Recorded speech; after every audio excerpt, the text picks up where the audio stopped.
What's up, everybody? We're bringing the energy for Monday Night Football. We got Saints and Chiefs, another great primetime game. You guys see me every video talking about basically praising the NFL for these good primetime games, and we got another one. I'm with my man JJ. We're going to break everything down and give you guys a parlay at the end, so make sure you stay tuned.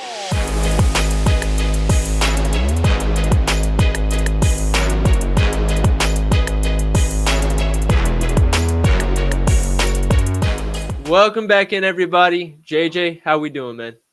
We're doing pretty good. I slept pretty good. Had to get rid of all that horrible Sunday night game, but we got a better primetime game. I'm here for it. How about you? I'm doing good, man. I'm coming with energy today. I think the people need it. I need it. We got a game. I'm very excited to watch. I'm less excited to bet on it, and you guys are about to find out why. Yeah. So we'll just start breaking it down. JJ, you want to start with the Chiefs or the Saints? Let's start with the Chiefs. Let's get them out the way already. All right, yeah, let's get them out the way. So we'll start with the run game. And Kareem Hunt's in the mix now. We got Carson Steele. Nobody actually knows if he's in the doghouse or if they just benched him after one fumble. And then Samaje Perine's still in the mix after Isaiah Pacheco's out. So how are we going to attack this? First of all, Kareem Hunt got most of the usage last week. Him and Samaje Perine split most of the snaps at, I think each of them was like 45%, 44%. And the issue, though, is the Chiefs run almost all their runs inside the tackles, inside zone power runs. And the Saints are actually one of the better teams in the NFL at defending in the inside runs inside the tackle. So not knowing the usage and not liking the matchup, JJ, how are we supposed to attack this? Don't really want to attack it, but if you had to, I would say Hunt would be the guy for the rushing share and P Ryan in the passing attack. But I mean, Hunt's not too far behind with route participation with P Ryan last week.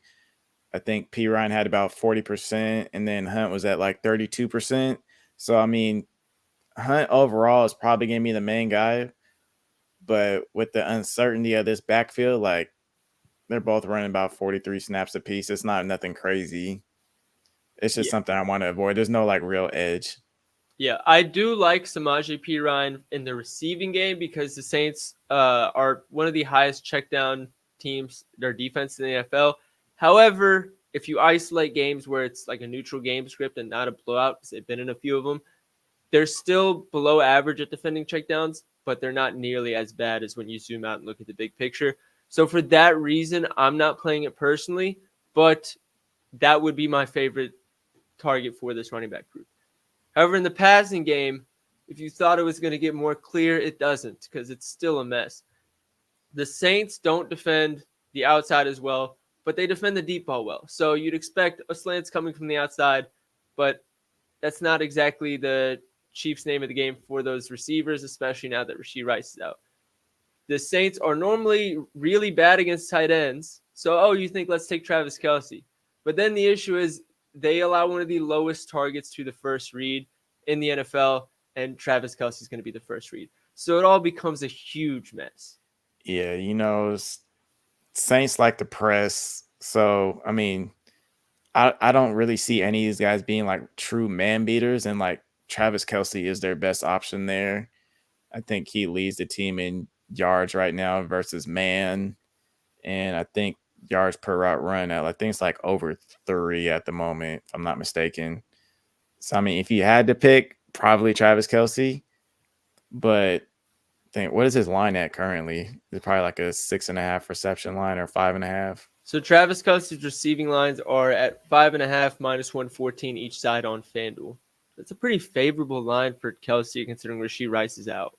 Yeah, and then seeing that he had 7 of his 9 targets be first read, like they want to get him the ball. I mean, we saw what he did when he did get the ball. It's just Rashee Rice was blocking pretty much everything he does. Like he just does it quicker. They both do very well in zone coverage, which is what they faced last week. But I mean, with no Rashee Rice there, like he just got all those targets, and all those he's washed allegations are now out the window. It's just Rashee Rice is the one that's like limiting his potential, I guess you could say. Oh yeah, they both do. They don't do the same thing, but settling into these shallow zones and catching runs, they do a lot of the same stuff. And obviously, Rashid Rice has a little bit more life under his legs. So when Yeah. they're both active, Rashid Rice is probably the more dynamic option to go to. But then when that option's gone, you're looking at Juju Smith-Schuster versus Travis Kelce. We're going to Travis Kelce. Yeah. And it is very encouraging that against the Saints, Dallas Goedert went 10 receptions on 11 targets for 170 yards. And you might think, oh, he's not the first read. Devontae Smith and AJ Brown are there, but then you realize that those two were not playing in that game. So more often than not, he was the first read. So the fact that he had that big of a game against the Saints in a similar situation, Travis Kelce should do fine. It's just that first read thing makes it a little bit more murky. But I think he's fair to trust. Yeah. Let's go to And then looking at the run defense, I think it's pretty self-explanatory. Well, first we'll talk about what teams what they like to run. So Chiefs are mainly man gap again, and Saints allow the fourth fewest yards per carry versus man gap. Looking at the Saints, their zone, I think 10th most yards per carry, but Chiefs allow the second or fifth fewest yards per carry versus zone. So running the ball is probably going to be pretty tough today in general.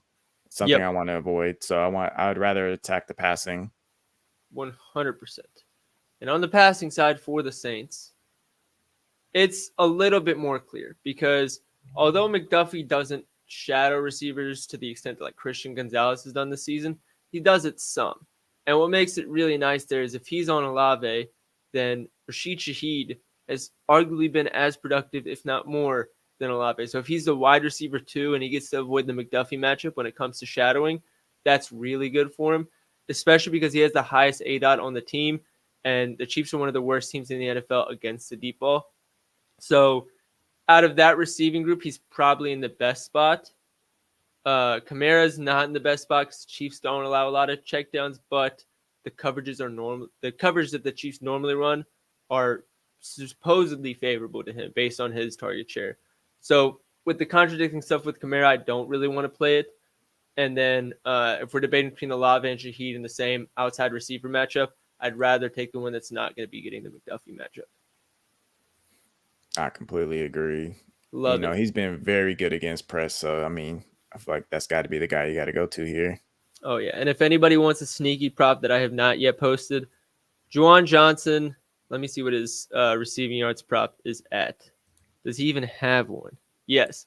Juwan Johnson, 21.5 receiving yards is on FanDuel. I think it was actually lower last night. I'm surprised it moved.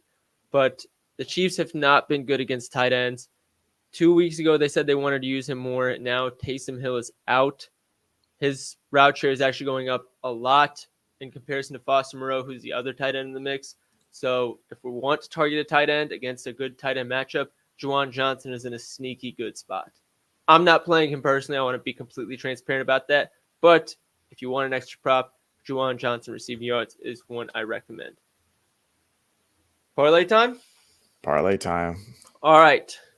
So the first leg, Rashid Shaheed, 50 yards. Like we said, out of everybody in the slate, he probably has the best matchup, both in terms of individual, like one-on-one, who's the DB defending him, and just zooming out coverages, the ones he normally does good against, the ones he doesn't. It just makes a lot of sense. The next one, New Orleans Saints plus 5.5. Let's get this very clear. The Chiefs are still good. They're not that good.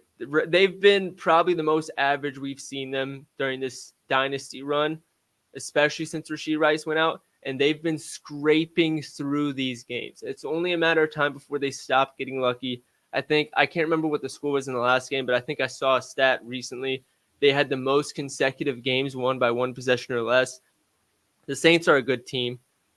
I think we finally see that come to an end. And even if they don't, 5.5 points, that's one possession. If they win by 3, we still cover the spread. And the most important stat, courtesy of my man JJ showing it to me, teams that are underdogs of 5 or more this season are 18-3 against the spread. 18-3. And one of the misses, by the way, was the Rams Sunday Night Football against the Lions. which went to overtime. So in regulation, they technically covered anyways, and we'd be talking about 19-2. So we're just going to ride that wave until it stops hitting. Me and JJ talked about how we thought it was going to overcorrect through 2 weeks because it was looking crazy. It hasn't corrected itself. So we're just going to keep following it. So New Orleans Saints plus 5.5. And Travis Kelce, 4 receptions. We need a third leg for the boost. We think he's in the best spot for the Chiefs. And it's 4 receptions. Come on. So I wanted to put 100 on this for 1 unit. FanDuel said, no, we know you're going to hit this. We're not letting you put the full 100. You can only put 50. So we put 50 plus 352. Go log it in. Log it in for 1 unit. I could only do 0.5. But if I could do 1, I'd do 1. So lock that in. Take care, everybody. Good luck. JJ, appreciate you as always. And let's fucking smack this parlay tonight. Let's do it.